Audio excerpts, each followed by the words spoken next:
Hi മക്കളെ, ഇപ്പോൾ myself വിദിന സ്കൂളിൽ ലേണിങ്ങിലെ ബയോളജി ഫാക്കൽറ്റിയാണ്.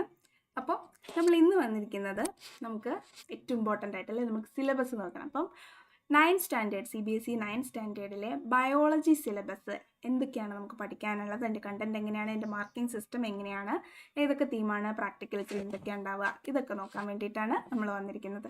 ഒട്ടും പേടിക്കേണ്ട.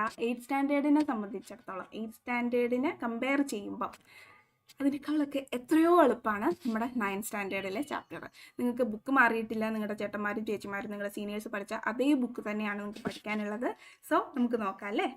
സോ ബയോളജിയുടെ സിംപ്ലിഫൈഡ് സിലബസ് ആണ് മിസ് ഇന്ന് പറഞ്ഞുതരാൻ പോണത്. ഓക്കെ.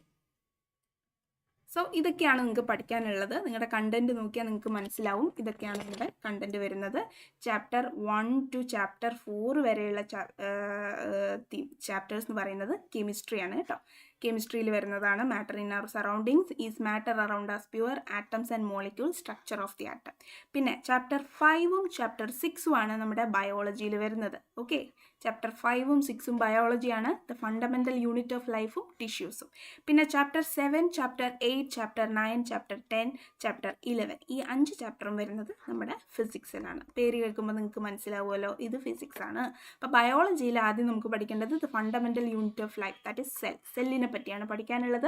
പിന്നെ ടിഷ്യൂസിനെ പറ്റി പഠിക്കണം. പിന്നെ ഏറ്റവും ലാസ്റ്റിൽ തീം ഫുഡ് എന്ന് പറഞ്ഞൊരു തീമിൽ നമുക്ക് കുറച്ച് സോഷ്യോ എക്കണോമിക് ആയിട്ട് പഠിക്കാനുള്ള ഇംപ്രൂവ്മെൻറ്റ് ഇൻ ഫുഡ് റിസോഴ്സസ് ഈ ചാപ്റ്ററും കൂടി ഉണ്ട്. ഓക്കെ, അപ്പോൾ ഇത്രയും ചാപ്റ്റേഴ്സാണ് നമുക്ക് പഠിക്കാനുള്ളത്. സോ ബയോളജിയിലാകെ 3 ചാപ്റ്ററേ ഉള്ളൂ. വെരി ഈസി, നിങ്ങൾക്ക് 100ൽ 100 കിട്ടാനും എളുപ്പമാണ്. സയൻസ് സബ്ജക്റ്റിൽ നിങ്ങൾക്ക് 100ൽ 100 കിട്ടാൻ വളരെ എളുപ്പമാണ്. അതിൽ തന്നെ ബയോളജിയിൽ നിങ്ങൾക്ക് ഫുൾ മാർക്ക് മേടിക്കാൻ പറ്റും. അങ്ങനത്തെ ഒരു സിലബസാണ്. അങ്ങനത്തെ കുറച്ച് കാര്യങ്ങൾ മാത്രമേ നമുക്ക് ഈ ചാപ്റ്ററിൽ ഈ ഒരു അക്കാദമിക് ഇയറിൽ നമുക്ക് പഠിക്കാനുള്ളൂ. ഓക്കെ, സോ ഇനി എന്ത് ചെയ്യണം? നമ്മൾ സ്മാർട്ടായിട്ട് ഹാർഡ് വർക്ക് ചെയ്യണം കേട്ടോ. സ്മാർട്ടായിട്ട് ഹാർഡ് വർക്ക് ചെയ്യണം എന്നാണ് ഞാൻ പറയാം. ഓക്കെ, ആൻഡ് അതിന് വേണ്ടിയിട്ട് എന്ത് ചെയ്യണം? നമ്മുടെ കോഴ്സ് ബാച്ചൊക്കെ സ്റ്റാർട്ട് ചെയ്തിട്ടുണ്ട് കേട്ടോ. നമ്മുടെ സ്കൂളിൽ ലേണിങ്ങിൽ സൃഷ്ടി എന്നാണ് നമ്മുടെ 9th സ്റ്റാൻഡേർഡിൻ്റെ ബാച്ചിൻ്റെ പേര്. ഓക്കെ, ഓൾറെഡി കുറച്ച് പിള്ളേരൊക്കെ ജോയിൻ ചെയ്തിട്ടുണ്ട്. ഇനി എന്ത് ചെയ്യണം? നമുക്ക് കൂടുതൽ മനസ്സിലാവണം അല്ലേ, നമുക്ക് കാര്യങ്ങളൊക്കെ മനസ്സിലാവണം. നിങ്ങൾക്കൊരു മെൻ്റൽ സപ്പോർട്ട് അത്യാവശ്യമാണ് നിങ്ങളുടെ സംശയങ്ങൾ തീർക്കാനൊക്കെ. അപ്പം ഞങ്ങളുടെ എല്ലാവരും വരിക. ഓക്കെ, ലൈവ് ആൻഡ് റെക്കോർഡഡ് ക്ലാസ്സസും മെറ്റീരിയൽസൊക്കെ നമ്മൾ അപ്ലോഡ് ചെയ്യുന്നതായിരിക്കും. നിങ്ങൾ എന്ത് ചെയ്യണം? ജസ്റ്റ് ഒന്ന് ഒരു ക്ലിക്ക് മതി. ഓക്കെ, സോ ജോയിൻ ചെയ്യുക. നമ്മുടെ യൂട്യൂബ് ചാനൽ എല്ലാവരും സബ്സ്ക്രൈബ് ചെയ്യുക, നിങ്ങളുടെ ഫ്രണ്ട്സിനൊക്കെ ഷെയർ ചെയ്യുക. ഓക്കെ. ആൻഡ് നമുക്കിനി എന്തൊക്കെയാണ് പഠിക്കാനുള്ളത്? ഓരോ ചാപ്റ്റർ നമ്മൾ കണ്ടു. ഇനി ഇതിൽ എന്തൊക്കെയാണ് പഠിക്കാനുള്ളതെന്ന് നോക്കാം. Okay, the world of the living എന്ന് പറഞ്ഞിട്ടുള്ള തീമിൽ വരുന്നതാണ് നമ്മുടെ യൂണിറ്റ് 2, അതായത് first 2 biology chapters. The organisation in the living world, അതാണ് യൂണിറ്റ് 2. അതിൽ വരുന്ന 2 ചാപ്റ്റേഴ്സാണ് ഫണ്ടമെൻ്റൽ യൂണിറ്റ് ഓഫ് ലൈഫ്, അതായത് cell and tissues. Okay, tissues എന്ന് പറയുമ്പോൾ എന്താ? സെല്ല് കൂടി ചേർന്നിട്ടാണ് ടിഷ്യൂ കൂടി ചേർന്നിട്ടാണ് ഓർഗൻ കൂടി ചേർന്നിട്ട് organ system and an organism. Okay, അപ്പോൾ സെല്ല് എന്ന് പറയുന്നത് ബേസിക് യൂണിറ്റ് ഓഫ് ലൈഫാണ്. സെല്ലെന്താ? ബേസിക് യൂണിറ്റ് ഓഫ് ലൈഫ്, നമ്മുടെ ഫൗണ്ടേഷനാണ് സെല്ല് എന്ന് പറയുന്നത്. ആ സെല്ലിൽ എന്തൊക്കെയാണ് ഉള്ളത്? സെല്ല് ഏതൊക്കെ ടൈപ്പ് സെല്ലുണ്ട്? പ്രൊക്കാരിയോട്ടിക് സെല്ലുണ്ട്, യൂക്കാരിയോട്ടിക് സെല്ലുണ്ട്, മൾട്ടി സെല്ലുലാർ ഓർഗാനിസംസ് ഉണ്ട്, യൂണിസെല്ലുലാർ ഓർഗാനിസംസ് ഉണ്ട്. ഒരു സെല്ലുള്ളത് മൾട്ടി സെല്ലുലാർ എന്ന് പറഞ്ഞാൽ കൂടുതൽ സെല്ലുള്ള ഓർഗാനിസംസ്. ഓക്കെ, പിന്നെ സെല്ലിൻ്റെ ഉള്ളിൽ എന്തൊക്കെയാണുള്ളത്? അതിനൊരു സെൽ വോൾ ഉണ്ടോ? സെൽ മെംബ്രെയിൻ ഉണ്ടോ? ന്യൂക്ലിയസ് എവിടെയാണ്? പ്ലാന്റ് സെല്ലും ആനിമൽ സെല്ലും തമ്മിലുള്ള ഡിഫറൻസ് എന്താണ്? രണ്ടിൻ്റെ ഉള്ളിലും സെൽ ഓർഗനൽസ്, അതിൻ്റെ ഉള്ളിലെ മെമ്പേഴ്സ് എങ്ങനെയൊക്കെയാണ് ഡിഫറെൻ്റ് ആയിരിക്കുന്നത്? കുറേ എണ്ണുണ്ട്. ഇവിടെ എഴുതിയിട്ടുണ്ട്. Endoplasmic reticulum, Golgi apparatus, chromosomes, vacuoles, mitochondria, nucleus എന്ന് പറഞ്ഞിട്ട് കുറേ കാര്യങ്ങൾ. അപ്പോൾ ഇത്തരം കാര്യങ്ങൾ, പിന്നെ സെൽ ഡിവിഷനെ പറ്റിയിട്ടും പഠിക്കാനുണ്ട്. മൈറ്റോസിസ് എന്താ, മിയോസിസ് എന്താ, ഈ കാര്യങ്ങളും കൂടി പഠിച്ചാൽ ഈ ചാപ്റ്റർ തീരും കേട്ടോ. അപ്പം വേൾഡ് ഓഫ് ലിവിങ് എന്നുള്ള തീമിൽ ഓർഗനൈസേഷൻ ഇൻ ദ ലിവിങ് വേൾഡിലെ ഫസ്റ്റ് ചാപ്റ്ററാണ് നമുക്ക് പഠിക്കാനുള്ള cell, the fundamental unit of life. Okay, അതിൽ നമുക്ക് സെല്ലിനെ പറ്റിയിട്ടാണ് പഠിക്കാനുള്ളത്. ഈസി ആയിട്ട് ഫുൾ മാർക്ക് നിങ്ങൾക്ക് മേടിക്കാൻ പറ്റും. ഓക്കെ, ചെറുതായിട്ടൊരു പ്രാക്ടിക്കലും കൂടി ഉണ്ടാവുന്നേ ഉള്ളൂ. ഈസി ആയിട്ട് ഫുൾ മാർക്ക് മേടിക്കാൻ പറ്റുന്ന ചാപ്റ്ററാണ് പഠിക്കുന്ന കുട്ടികൾക്ക്. ഓക്കെ, പിന്നെ tissues, organ system and organism. ടിഷ്യൂസിനെ പറ്റിയിട്ടാണ് നമുക്ക് ഈ ചാപ്റ്ററിൽ പഠിക്കാനുള്ളത്. ടിഷ്യൂസ് എന്തൊക്കെയാണ്? ആനിമൽ ടിഷ്യൂസ് ഏതൊക്കെയാണ്? പ്ലാന്റ് ടിഷ്യൂസ് ഏതൊക്കെയാണ്? മെരിസ്റ്റമാറ്റിക്കും ഉണ്ട്, പെർമനൻറ്റും ഉണ്ട്. ആനിമൽ ടിഷ്യൂസിൽ 4 ടൈപ്പ് ഓഫ് ആനിമൽ ടിഷ്യൂസ് പഠിക്കാനുണ്ട്. എവിടേക്കാണ് കാണപ്പെടുന്നത്? എന്തൊക്കെയാണ് അതിൻ്റെ പ്രത്യേകതകൾ? ഓക്കെ, അങ്ങനത്തെ ഇനി ടിഷ്യൂസിൽ വരുന്ന ഡിസീസസ് ഏതൊക്കെയാണ്, നമ്മുടെ ബോഡിക്ക് വരുന്ന ഡിസീസസ് ഏതൊക്കെയാണ്, ഇങ്ങനെയുള്ള കുറച്ച് കാര്യങ്ങളൊക്കെ നമുക്ക് ഈ ചാപ്റ്ററിൽ പഠിക്കാനുണ്ട്. ഓക്കെ, നിങ്ങൾ ബൈ ഹാർട്ടൊക്കെ ആയിട്ട് ബയോളജി പഠിക്കാനൊരു വേ ഉണ്ടാവുമല്ലോ, ഇതിനകം നിങ്ങൾക്ക് അറിയുണ്ടായിരിക്കും. അപ്പോൾ ആ ബയോളജി അതിൻ്റെ പോലെ പഠിച്ചാൽ, ടെക്സ്റ്റൊക്കെ വായിച്ച് നോട്ടൊക്കെ പ്രിപ്പയർ ചെയ്ത് അതിൻ്റെ പോലെ പഠിച്ചു കഴിഞ്ഞാൽ ഈ ചാപ്റ്റർ നിങ്ങൾക്ക് ഫുൾ മാർക്ക് മേടിക്കാൻ പറ്റും. കാരണം ഈ 3 ചാപ്റ്റേഴ്സിലും, ബയോളജിയിൽ 3 ചാപ്റ്റേഴ്സ് ഉണ്ടല്ലോ 9th, അതിൽ 3 ചാപ്റ്റേഴ്സിലും ഈ രണ്ടാമത്തെ ചാപ്റ്റർ പഠിച്ചാൽ തന്നെ നിങ്ങൾക്ക് പാസ്സായി ഒരുവിധം ഏകദേശം ഒരു ആവറേജ് മാർക്ക് കിട്ടാനുള്ള ലെവലായി നിങ്ങൾ. ഓക്കെ, ബാക്കിയുള്ളത് സെല്ലൊക്കെ നിങ്ങൾക്ക് ഈസി ആയിട്ട് കിട്ടും. ബിക്കോസ് ഫസ്റ്റ് ചാപ്റ്ററാണ്, നമ്മൾ നന്നായിട്ട് ശ്രദ്ധിച്ചിരിക്കുന്ന സമയമാണ്. അപ്പോൾ നമുക്ക് ഈസി ആയിട്ട് കിട്ടും. ഈ ടിഷ്യൂസ് എന്നുള്ള ചാപ്റ്റർ കോംപ്ലിക്കേറ്റഡേ അല്ല, പഠിച്ച് സിസ്റ്റമാറ്റിക് ആയിട്ട് പഠിച്ചു പോയാൽ it will be very easy and you will get full marks. Okay, പിന്നെ മിസ് പറയുന്നത് ഹെൽത്ത് ആൻഡ് ഡിസീസസ് എന്നുള്ളൊരു ചാപ്റ്റർ ഉണ്ട്. പക്ഷേ അത് നിങ്ങൾക്ക് ചില സ്കൂളുകളിലൊക്കെ ഈ ചാപ്റ്റേഴ്സിൻ്റെ കൂടെ ഇൻ്റഗ്രേറ്റ് ചെയ്ത് പറഞ്ഞു തരും. കാരണം ഹെൽത്ത് ആൻഡ് ഡിസീസ് എന്ന് പറയുമ്പോൾ അതിൽ ഇൻഫെക്ഷ്യസ് ഡിസീസ് എന്തൊക്കെയാണ്, നോൺ ഇൻഫെക്ഷ്യസ് ഏതൊക്കെയാണ്, ഡിസീസ് കോസിങ് ഏജൻറ്റ് എന്തൊക്കെയാണ്, അതിൻ്റെ സോൾവ് ചെയ്യുന്ന കാര്യങ്ങൾ എന്തൊക്കെയാണ്, ഇങ്ങനത്തെ കുറച്ച് കാര്യങ്ങളാണ്. ഇതിപ്പം NCERT സിലബസ് ഒക്കെ തയ്യാറാക്കുന്നത് ഒരു ബോർഡ് എക്സാം എന്നുള്ള കണക്കിൽ മാത്രമല്ല, കോമ്പറ്റേറ്റീവ് എക്സാമിനും കൂടി വേണ്ടിയിട്ടാണ്. അപ്പോൾ അതിന് വേണ്ടിയിട്ടൊക്കെ പ്രയറായിട്ട് നിങ്ങൾക്ക് പഠിക്കേണ്ട സിലബസാണ് ഇപ്പോൾ ഉള്ളത്. അപ്പോൾ നിങ്ങൾ ഈ ചാപ്റ്ററും കൂടി ഉൾപ്പെടുത്തിയാൽ വളരെ നല്ലത്. ഇനി ഇതില്ലെങ്കിലും കുഴപ്പമില്ല, കാരണം ഫൈനൽ സമ്മേഷൻ്റെ സമയത്ത്, മൂല്യനിർണ്ണയത്തിൻ്റെ സമയത്ത് നിങ്ങൾക്ക് ഈ കാര്യം, നിങ്ങൾക്ക് എക്സാമിന് ഈ ചാപ്റ്റർ ഉണ്ടാവില്ല കേട്ടോ. അപ്പോൾ ഈ 2 യൂണിറ്റാണ്, ഫസ്റ്റ് ഞാൻ പറഞ്ഞ സെല്ല്, ടിഷ്യൂസ്, ഈ 2 ചാപ്റ്ററാണ് നിങ്ങൾക്ക് മെയിനായിട്ട് പഠിക്കാനുള്ളത്. ഓക്കെ, പിന്നെ തീം ഫുഡ്, ഇതിലാണ് ഇംപ്രൂവ്മെൻറ്റ് ഇൻ ഫുഡ് റിസോഴ്സസ് എന്ന് പറഞ്ഞിട്ടുള്ള ചാപ്റ്റർ ഉള്ളത്. ഇംപ്രൂവ്മെൻറ്റ് ഇൻ ഫുഡ് റിസോഴ്സസ്, ഈ ചാപ്റ്ററിൽ 3 കാര്യങ്ങളാണ് കുട്ടികൾക്ക് പഠിക്കാനുള്ളത്. 3 കാര്യങ്ങൾ. ക്രോപ്പ് പ്രൊഡക്ഷനെ പറ്റിയിട്ട് ഈ ചാപ്റ്ററാണ് കുറച്ചും കൂടി സോഷ്യോ എക്കണോമിക് ആയിട്ട് നിൽക്കുന്ന നമ്മുടെ chapter. Crop production, crop improvement and also crop protection.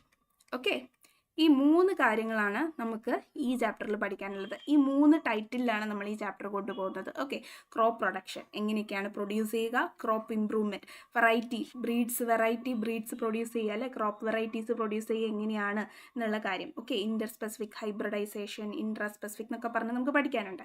And crop protection, pest നിന്നും ഇൻസെക്റ്റ് നിന്നും എങ്ങനെയൊക്കെയാണ് നമ്മൾ ക്രോപ്പിനെ പ്രൊട്ടക്റ്റ് ചെയ്യുക, ഫെർട്ടിലൈസേഴ്സ് ഏതൊക്കെയാണ്, മാനുവർ എന്തൊക്കെയാണ്, ഓക്കെ, പിന്നെ ഓർഗാനിക് ഫാമിംഗ് എന്തൊക്കെയാണ്. അപ്പം ഇതാണ് നമ്മുടെ ഫുഡ് റിസോഴ്സസ് എന്ന് പറയുന്ന, ഇംപ്രൂവ്മെൻറ്റ് ഇൻ ഫുഡ് റിസോഴ്സസ് എന്ന് പറയുന്ന ചാപ്റ്ററിൽ നമുക്ക് പഠിക്കാനുള്ളത്. ഓക്കെ, ഇത് നിങ്ങൾക്ക് പഠിക്കാൻ ഈസിയാണോ എന്ന് ചോദിച്ചാൽ ഒരു കഥ പോലെ നമുക്ക് കേട്ടിരിക്കാനൊക്കെ ഈസിയാണ്. പക്ഷേ എപ്പോഴും കുട്ടികൾ എഴുതുന്ന സമയത്ത് അവർക്ക് എഴുതാൻ ഇത്തിരി ബുദ്ധിമുട്ടുള്ള ചാപ്റ്റർ എന്ന് പറയുന്നത് ഇതാണ്. കാരണം നമുക്ക് എഴുതി വരുമ്പോൾ കുറച്ച് കൺഫ്യൂഷൻ ആകും, കുറച്ച് വലിയ ചാപ്റ്ററാണ്. പക്ഷേ എന്നിരുന്നാലും ഒന്ന് നന്നായിട്ട് മനസ്സിരുത്തി പഠിച്ചു പോയിട്ട്, അതായത് ഈ 3 ടൈറ്റിലിൻ്റെ അണ്ടറിൽ വരുന്ന എല്ലാ സബ് ടൈറ്റിൽസും അതിൻ്റേതായ രീതിയിൽ നിങ്ങൾ പഠിച്ചു പോയി, അതിൻ്റെ തിയറിയൊക്കെ പഠിച്ചു പോയി കഴിഞ്ഞാൽ it will be very easy. Okay, അത്ര ടിഷ്യൂസിനെ പോലെ അത്ര അങ്ങോട്ട് കോംപ്ലിക്കേറ്റഡ് ആയിട്ട് ബൈ ഹേർട്ടായിട്ട് കുറേ ടെർമിനോളജീസോ അങ്ങനെയൊന്നും പഠിക്കാനില്ല. പക്ഷേ എന്താണ്, സിസ്റ്റമാറ്റിക് ആയിട്ട് പഠിച്ചു പോയാൽ ഇതും ഈസിയാണ്. ഓക്കെ, സെല്ല് എന്ന് പറഞ്ഞ ചാപ്റ്റർ ഇതിൻ്റെ ഈ 2 ചാപ്റ്ററിനെ വെച്ച് നോക്കുമ്പോഴും വളരെ ഈസിയാണ്. ഓക്കെ, ഇനി എങ്ങനെയാണ് ഇതിൻ്റെ മാർക്കിംഗ് സിസ്റ്റം എങ്ങനെയാണെന്ന് നോക്കാം. യൂണിറ്റ് 1 എന്ന് പറയുന്നത് matter, it's nature and behaviour, ഇത് കെമിസ്ട്രിയിലുള്ളതാണ്. 25 മാർക്കാണുള്ളത്. യൂണിറ്റ് 2ഉം 3ഉം, യൂണിറ്റ് 2 എന്ന് പറയുന്നത് organisation in the living world, ബയോളജിയിൽ വരുന്നതാണ്. എത്ര മാർക്ക് എന്ന് നോക്കൂ കുട്ടികളെ, 22. ഇനി മോഷൻ, ഫോഴ്സ് ആൻഡ് വർക്ക് എന്ന് പറയുന്നത് ഫിസിക്സിലുള്ളതാണ്, 27 മാർക്ക്. ദെൻ അഗെയിൻ ബയോളജിയിൽ വരുന്നതാണ് food. Okay, food resources, improvement in food resources 6 mark. So 22 + 6 എത്രയാണ്, 28. നോക്കൂ, കെമിസ്ട്രിയിൽ വരുന്നത് 25 മാർക്ക്, ഫിസിക്സിൽ 27, ബയോളജിക്ക് ഇത്തിരി തൂക്കം കൂടുതലാണ്, 28. അപ്പം ബയോളജി പഠിച്ച് പോവുക. ഓക്കെ, എന്ന് വെച്ചിട്ട് ഇത് 2 പഠിക്കേണ്ടതെന്നല്ല കേട്ടോ. ബയോളജിയിൽ കുറച്ച് വെയിറ്റ് കൂടുതലാണ് 9ാം ക്ലാസ്സിന്. അപ്പം നിങ്ങൾ ഇതൊന്ന് ശ്രദ്ധിക്കുക. പിന്നെ ഇൻറ്റേർണൽ അസസ്മെൻറ്റും കൂടി കൂട്ടിയിട്ട് മൊത്തം 100 മാർക്ക്. ഓക്കെ, അപ്പം നന്നായിട്ട് ഇപ്പോഴേ സിസ്റ്റമാറ്റിക്കായിട്ട് നമ്മുടെ ക്ലാസ്സിനൊക്കെ ജോയിൻ ചെയ്ത് പഠിച്ചു തുടങ്ങിയാൽ നിങ്ങൾക്ക് എന്ത് കിട്ടും, 100ൽ 100 മാർക്ക്. എപ്പോഴും ഫുൾ മാർക്കാണ് എയിം വെക്കേണ്ടത്. 98 99 എനിക്ക് 2 മാർക്ക് കുറഞ്ഞാലും കുഴപ്പമില്ല, അങ്ങനെ എയിം വെക്കരുത്. 100ൽ 100 നിങ്ങൾ എയിം ചെയ്യണം. എന്നാലേ നമുക്ക് നല്ല മാർക്ക് സ്കോർ ചെയ്യാൻ പറ്റുള്ളൂ. ഫുൾ മാർക്കാണ് നമ്മൾ ആദ്യം തൊട്ട് സ്കോർ ചെയ്യേണ്ടത്. ഇനി അങ്ങോട്ട് സമയം കിടക്കുകയാണ്, ഒട്ടും പേടിക്കേണ്ട ആവശ്യമില്ല. ഓക്കെ, ഇനി പ്രാക്ടിക്കൽസിൽ എന്തൊക്കെയാണുള്ളത് നോക്കാം. സെൽ എന്ന് പറഞ്ഞ ചാപ്റ്ററിൽ നിങ്ങൾക്ക് preparation of stained temporary mounts of A onion peel എടുത്തിട്ട് അതിൻ്റെ മൗണ്ടിങ് ഒക്കെ ചെയ്ത് സ്റ്റെയിനിങ് ഒക്കെ ചെയ്ത് മൈക്രോസ്കോപ്പിലൂടെ നോക്കുന്നൊരു സംഭവമുണ്ട്. ഓക്കെ, പിന്നെ ഹ്യൂമൻ ചീക്ക് സെൽ എടുത്തിട്ട് നമ്മുടെ ചീക്ക് സെൽ എടുത്തിട്ട് അതിൻ്റെ ഒബ്സർവേഷൻസും അതിൻ്റെ ഡയഗ്രാമൊക്കെ ലേബൽ ചെയ്യാനുണ്ട്. ഓക്കെ, വളരെ ഈസിയാണ് കേട്ടോ. പിന്നെ ഐഡൻറ്റിഫിക്കേഷൻ ഓഫ് പാരൻകൈമ കോളൻകൈമ ടിഷ്യൂവിൽ വരുന്നതാണ്. പ്ലാന്റ് ടിഷ്യൂസിനെ ഐഡൻറ്റിഫൈ ചെയ്യാനും അത് അവർ സ്ലൈഡൊക്കെ പ്രിപ്പയർ ചെയ്ത് തന്നെ വെച്ചിട്ടുണ്ടാവും. ഇതാണോ പാരൻകൈമ, ഏതാണോ കോളൻകൈമ, അത് നിങ്ങൾ ഐഡൻറ്റിഫൈ ചെയ്താൽ മാത്രം മതി. ഓക്കെ, പിന്നെ മസിൽസിനെ പറ്റിയിട്ട് nerve cells, striped, smooth and cardiac muscles, 3 type ഉണ്ട് മസിൽസൊക്കെ. ടിഷ്യൂസ് എന്ന് പറഞ്ഞ ചാപ്റ്റർ പഠിക്കുമ്പോൾ നിങ്ങൾ പഠിക്കും. അപ്പോൾ അതിലുള്ള മസിൽസിനെ പറ്റിയിട്ട് നിങ്ങൾക്ക് ഐഡൻറ്റിഫൈ ചെയ്യാനുണ്ടാവും. ഓക്കെ, ഇനി എല്ലാം പഠിക്കുമ്പോൾ നിങ്ങൾ എന്ത് ചെയ്യണം, ഡയഗ്രാം ലേബൽ ചെയ്യാൻ മറക്കരുത്. ഓക്കെ, ഡയഗ്രാമും അത് ലേബൽ ചെയ്യുന്ന അതിൻ്റെ പാർട്സും ലേബൽ ചെയ്ത് വെക്കുക. ഓക്കെ, ബയോളജിയിൽ അതൊരു ഇമ്പോർട്ടൻറ്റ് കാര്യമാണ്. നിങ്ങൾക്ക് ഏത് ക്വസ്റ്റ്യൻ വന്നാലും നിങ്ങളോട് ചിത്രം മനസ്സിലാക്കി അതിൻ്റെ പാർട്സ് ലേബൽ ചെയ്ത് നിങ്ങൾ എഴുതി നോക്കൂ. നിങ്ങൾക്ക് അതിൻ്റെ ഡെഫിനിഷൻ പോലും പഠിക്കേണ്ട ആവശ്യമില്ല, അതിലൂടെ കിട്ടും. ഓക്കെ, അപ്പോൾ എന്ത് ചെയ്യുക, നിങ്ങൾ നന്നായിട്ട് പഠിച്ച് നോക്കുക. പ്രാക്ടിക്കൽസിൽ ഇതൊക്കെയാണ് വരിക. നിങ്ങളുടെ കോഴ്സ് സ്ട്രക്ചർ ഇങ്ങനെയൊക്കെയാണ്. ബയോളജിക്ക് ഒരു മാർക്ക് വെയിറ്റേജ് മറ്റേതിനെ കമ്പയർ ചെയ്യുമ്പോൾ കൂടുതലാണ് കേട്ടോ. ആൻഡ് തീം ഫുഡിനെ പറ്റി നമ്മൾ പറഞ്ഞു. ഇംപ്രൂവ്മെൻറ്റ് ഇൻ ഫുഡ് റിസോഴ്സസ് എന്ന് പറഞ്ഞ ചാപ്റ്റർ കുറച്ചും കൂടി സോഷ്യോ എക്കണോമിക് ആയിട്ടുള്ള ചാപ്റ്ററാണ്. ആൻഡ് ഓൾസോ സെൽ, പിന്നെ ടിഷ്യൂസ്. ഇത്ര 3 ചാപ്റ്ററേ നമുക്ക് 9th സ്റ്റാൻഡേർഡ് ബയോളജിയിൽ പഠിക്കാനുള്ളൂ. അപ്പോൾ എന്ത് ചെയ്യണം, നിങ്ങളെല്ലാവരും നമ്മുടെ ചാനൽ സബ്സ്ക്രൈബ് ചെയ്യുക, നിങ്ങളുടെ ഫ്രണ്ട്സിന് ഷെയർ ചെയ്യുക. എന്തെങ്കിലും ഡൗട്ട്സ് ഉണ്ടെങ്കിൽ കമൻറ്റ് ചെയ്തോളൂ. സജഷൻസ് ഒക്കെ വേണം. ഓക്കെ, നിങ്ങൾ നമ്മുടെ ബാച്ചിന് ജോയിൻ ചെയ്യുക. സൃഷ്ടി എന്നാണ് നമ്മുടെ ബാച്ചിൻ്റെ പേര്. ഓക്കെ, എല്ലാം തുടങ്ങിക്കഴിഞ്ഞു. ഇനിയും വൈകുന്നവർ വീണ്ടും എത്രയും പെട്ടെന്ന് ജോയിൻ ചെയ്യാൻ നോക്കുക. ഓക്കെ മക്കളെ, അപ്പോൾ ബൈ. സിലബസ് മനസ്സിലായി എന്ന് വിചാരിക്കുന്നു. ഓക്കെ.